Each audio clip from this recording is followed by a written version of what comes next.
नमस्कार भाई, सभी को एक बार फिर से आपका हार्दिक स्वागत है आपके अपने यूट्यूब चैनल जीके बाय मोहित पर। आज की वीडियो में अपनी जो सीरीज चल रही थी NCERT साइंस, उसमें हमने 3 चैप्टर कर लिए थे। देखो, क्लास 6 के हमने कंप्लीट कर लिए और क्लास 7 के 3 चैप्टर कंप्लीट हो गए थे। आज हम चौथा चैप्टर पढ़ेंगे। चैप्टर का नाम है अम्ल, क्षार और लवण। ठीक है, बहुत ही महत्वपूर्ण टॉपिक है यो। इसमें तो एक क्वेश्चन जरूर रहा होगा। और ये जो क्लास है HSSC CET mains Haryana group D, Haryana police constable, विशेष तौर पे जितने मेरे भाई बहन हैं जो ग्रुप डी की तैयारी कर रहे हैं, ठीक है, उन खातर बहुत ही इम्पोर्टेंट क्लास है। क्योंकि ये जो सारे के सारी जो ये बुक है वो मैंने NCERT खुद पढ़ के जब लिखे हैं भाई।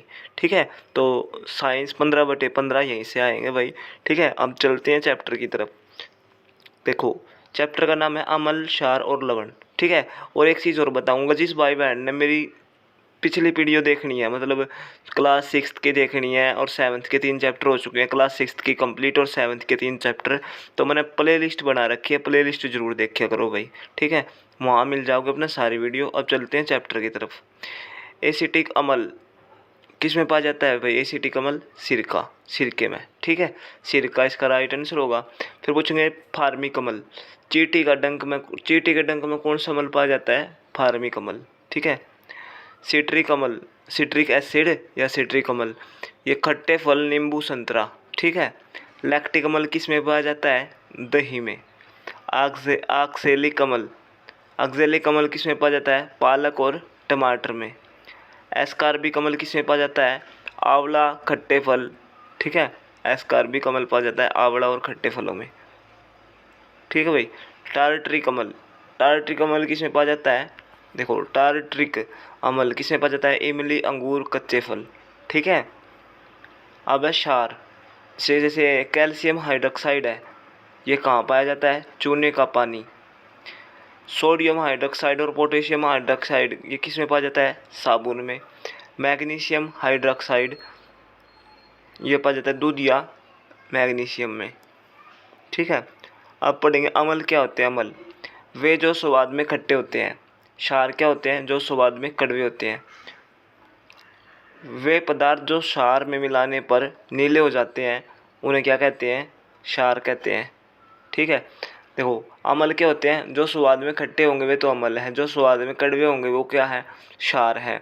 ठीक है, अब वे पदार्थ जो क्षार में मिलाने पर नीले हो जाते हैं वो क्या है भाई? क्षार हैं।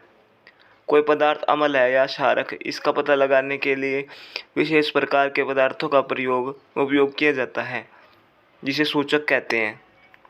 ठीक है, कोई पदार्थ अम्ल है या क्षारक है, इसका पता लगाने के लिए एक विशेष प्रकार के पदार्थ का प्रयोग किया जाता है, जिसे क्या कहते हैं? सूचक कहते हैं। ठीक है, सूचक 2 प्रकार के होते हैं, एक तो कृत्रिम सूचक और एक आपका प्राकृतिक सूचक।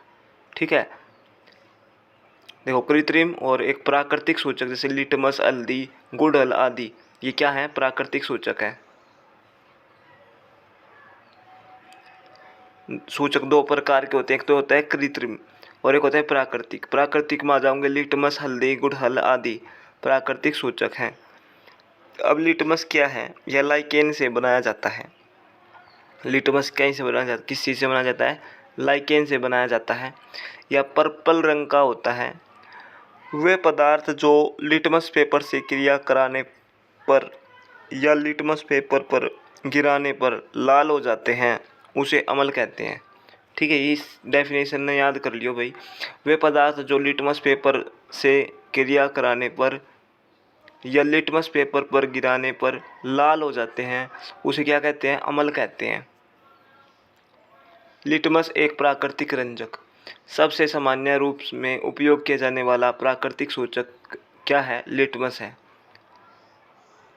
लिटमस, यह इसे लाइकेन से निष्कासित किया जाता है। ठीक है, लाइकेन से निष्कासित किया जाता है किसको? लिटमस को।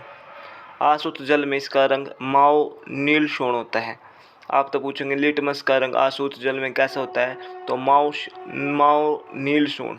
ठीक है, जब इसे अम्लीय विलयन में मिलाया जाता है तो यह लाल हो जाता है। ठीक है, जब लिटमस को अम्लीय विलयन में मिलाया जाता है तो यह कैसा हो जाता है? लाल। जब इसे क्षारीय विलयन में मिलाया जाता है तो यह कैसा हो जाता है? नीला हो जाता है। गुड़हल। अब गुड़हल क्या है? देखो, गुड़हल के पुष्प का सूचक अम्लीय विलयनों को गहरा गुलाबी या मेजेंटा रंग देता है, तो यह अम्ल है। देखो, गुड़हल के पुष्प का सूचक अम्लीय विलयनों को देखो गुड़हल के पुष्प का सूचक अम्लीय विलयनों को गहरा गुलाबी या मेजेंटा रंग देता है, तो ये क्या है? ये अम्ल है। ठीक है। अगर गुड़हल को जब क्षारीय विलयन में मिलाया जाता है तो अगर हरा रंग हो जाता है तो ये क्या है? क्षार है। अब एक अभिक्रिया या उदासीनीकरण। उदासीनीकरण किसी अम्ल और किसी क्षार के बीच होने वाली अभिक्रिया उदासीनीकरण कहलाती है। इस प्रक्रम में ऊष्मा के निर्मुक्त होने के साथ साथ लवण व जल निर्मित होते हैं। ठीक है। इसमें क्या होगी? ऊष्मा तो निर्मुक्त होगी और लवण व जल निर्मित होंगे। यह स्पष्ट है कि जब विलयन क्षारकीय होता है तो फिनाप्थेलीन गुलाबी रंग देता है। ठीक है। इसके विपरीत जब विलयन अम्लीय होता है तो रंगहीन रहता है। तो यो था भाई अपना छोटा सा टॉपिक था, यो अम्ल क्षार एवं लवण।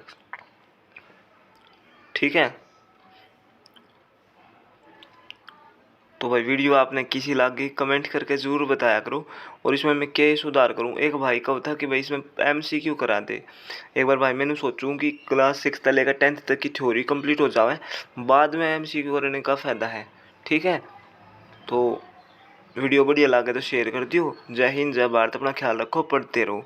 ठीक है। और भाई चैनल ने सब्सक्राइब ज़रूर कर दिया करो। आपका एक सब्सक्राइबर मेरे को नेक्स्ट वीडियो बनाने के लिए प्रेरित करता है। तो जय हिंद भाई, और अच्छे से तैयारी करो ग्रुप डी की। भाई साइंस बहुत इंपॉर्टेंट है और ये 15 मार्क्स की आएगी।